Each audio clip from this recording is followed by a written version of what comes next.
Hello, thanks for viewing this video demonstration of meniscal repair using the NovaStitch Pro system in addition to an arthroscopic tactile knee. This video is sponsored by Smith & Nephew and Amolite Biomodels. My name is Ryan Martin. I'm a soft tissue knee surgeon at the Foothills Medical Center and Group 23 Sports Medicine Clinic in Calgary, Alberta. The arthroscopic tactile knee is a product developed by Amolite Biomodels that, when combined with the arthroscopic dynamic knee positioner and the portable arthroscopy unit produced by Amolite Biomodels, facilitates skill acquisition in a simulated operative environment. The tactile knee was developed to provide a consistent anatomic kinematic knee simulation environment with accurate tactile feedback to accentuate arthroscopic education. The arthroscopic knee permits replaceable meniscal tissue, allowing skill acquisition on a number of consistent meniscal repair types. The NovaStitch Pro system passes suture from the bottom to top, all within the joint, and permits circumferential compression stitch. This allows surgeons to extend their meniscal preservation ability. The advantages of the system in use in combination with the tactile arthroscopic knee is that it simulates a consistent compartment opening, permits sequential release of the MCL to open the medial compartment, permitting better access to the tight compartment. These features of the knee accentuate the advantages of the NovaStitch Pro in that it allows a low profile configuration and minimizes the potential iatrogenic damage to the cartilage.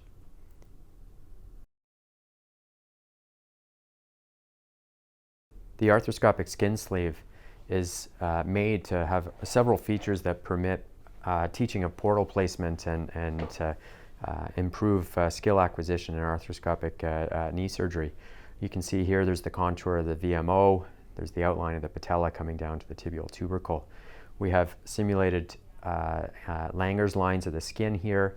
We can palpate. I know many surgeons don't mark the skin. I do like to palpate the inferior pole of the patella, come along, meet that patellar tendon, and I like a high anterolateral portal. I can then feel the joint here, the soft spot in between the joint, the inferior pole of the patella running underneath that Langer's lines and permitting an oblique medial portal. This gained access to what I know is in there as a horizontal medial meniscal cleavage tear. It's just one of the meniscal tear patterns that comes pre-made. Following that, we have our Amolite Biomodels portable knee scope that is set up to a laptop computer, again facilitating a surgical training anytime, anywhere. So we'll start with the diagnostic portion of the scope. We can see here the lateral patellar facet looks quite good. Coming across the medial patellar facet, our trochlear groove looks good. We come around the medial compartment, the medial meniscus. This model has an ACL intact.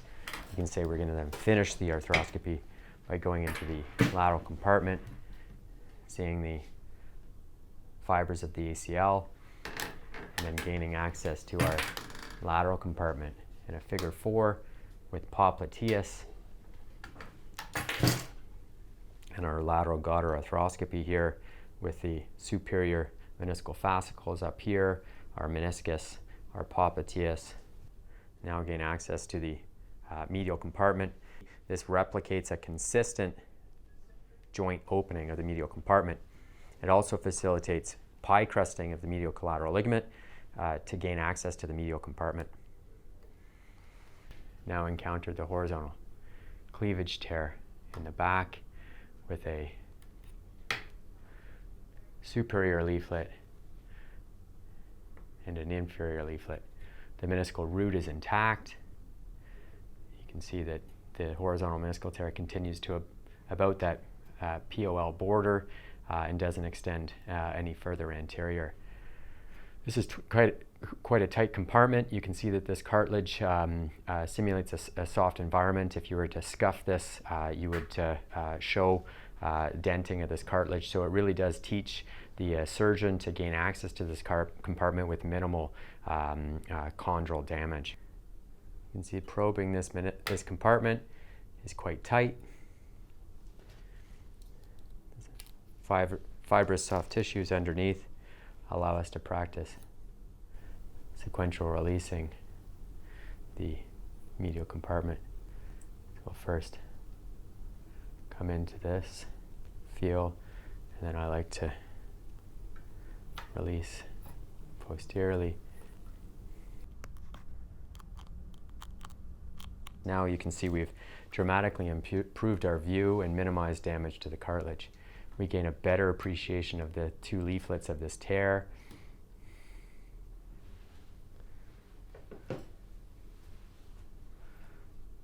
Right there you can see the two leaflets of the tear.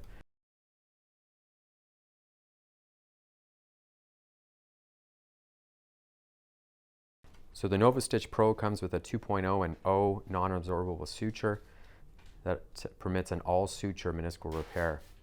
The cartilages come preloaded. In order to load the second deployment of a suture, you open the cartilage. This is a O suture. You line up the black end with the black end and secure like that. So this is an O suture we're about to use. You can see this model and it shows the advantage of the NovaStitch. When we enter with the single jaw. We're accessing still a relatively tight compartment, but you can see the superior leaflet of the NovaStitch contours quite nicely to the femoral condyle. So once we gain access, you can see we're over top the superior leaflet. We gain access to this tight compartment. It contours the femoral condyle quite nicely. Deploy the lower jaw. And you need to, there we go, we're far back. You can see the black line demarcates the trajectory of where the needle and suture will come out. Once we're there, we're going to squeeze the orange trigger, and you can see the deployment of that suture, and it's directed away from the femoral condyle. You can see it nicely deploys, and then now we're going to deploy the second suture. You don't want to grab any of the previous meniscal, previous sutures because it won't slide.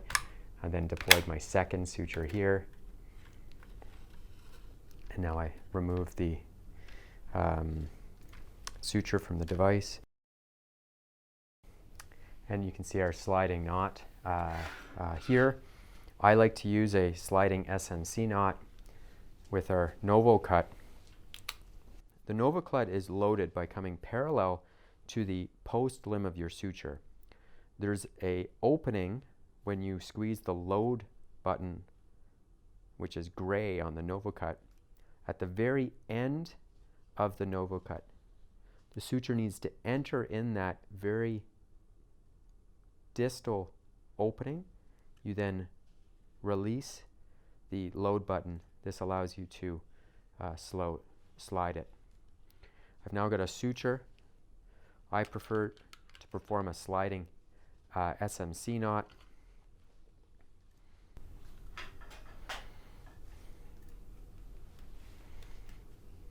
This allows us to slide. Again, you can see that circumferential closure of the horizontal cleavage tear. You do not want to over-compress these tears and cutting the suture.